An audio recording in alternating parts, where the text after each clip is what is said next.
Hi there, my name is Letitia Pfinder and welcome to my channel.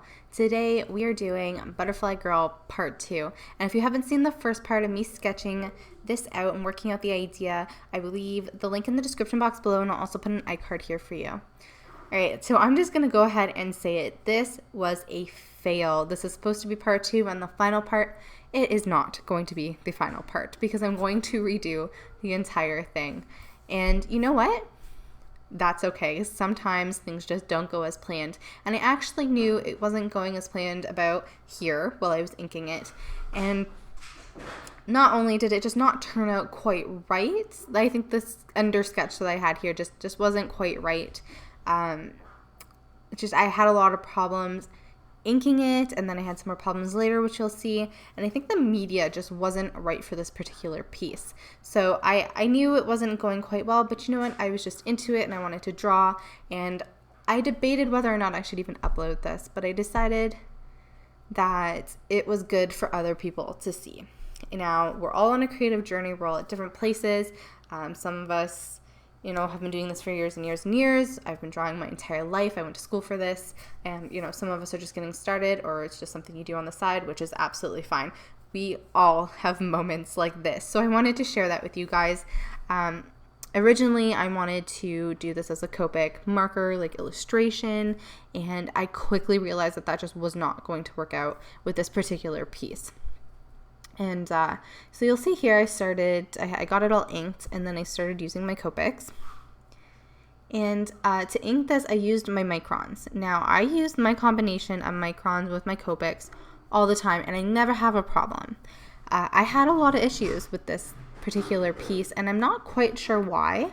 In a lot of places, you can see at the top of her hairline there's like a bit of graying, and that's because the Copics were making the microns bleed and spread, and it was really strange. You can see it just happened at the bottom, like by her lip there, and there's now a line going up, and it happened in quite a few places. It happened on her ear, it happened by her jawline, and it kept happening, and there was no reason for it. I let the microns dry, like I always do before I color in a piece.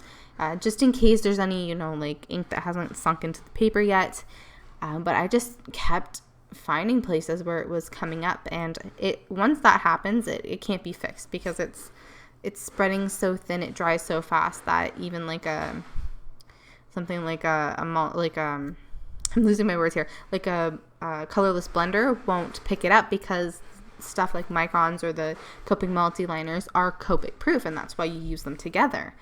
And so I couldn't lift that ink up once it had done that. But yeah, there's a lot of things you can learn from having a failed piece, or, something that didn't turn out the way you wanted it to. And the biggest thing, I hope you guys can't hear all that noise. My son is making a lot of noise. The biggest thing is that you learned from it. I often create for my channel, or I create to post it somewhere to sell, etc. I don't often create just to create anymore. And this ended up being one of those things that I was doing it for my channel, but I ended up just doing it for me. And that's why I debated on showing it, because it wasn't up to par for me. But that is okay, because I learned, just like I said, I did this and I ended up doing it for me. You can see I kind of went in here and tried to add some butterflies into where some of those mistakes were, some of those bleeding areas were. And, it didn't really help at all. And that was fine, because at this point I was just coloring to color because I felt good doing it. And so I urge you guys, just to create for you sometimes. And that was the lesson I learned in this, and why I decided to share it. It may not have turned out the way I wanted it to turn out, and I will attempt it again later using a different medium, but I learned that from this, and that is the biggest thing I want you guys to take from this, is that it is okay to fail sometimes. It is okay just to create something and have it not be good. Sometimes it's even good just to create with the intention of having it not turn out good, because you'll explore, you'll learn things, there's not that pressure on you. And I hope you guys enjoyed this video. If you liked this video, go ahead and give it a thumbs up.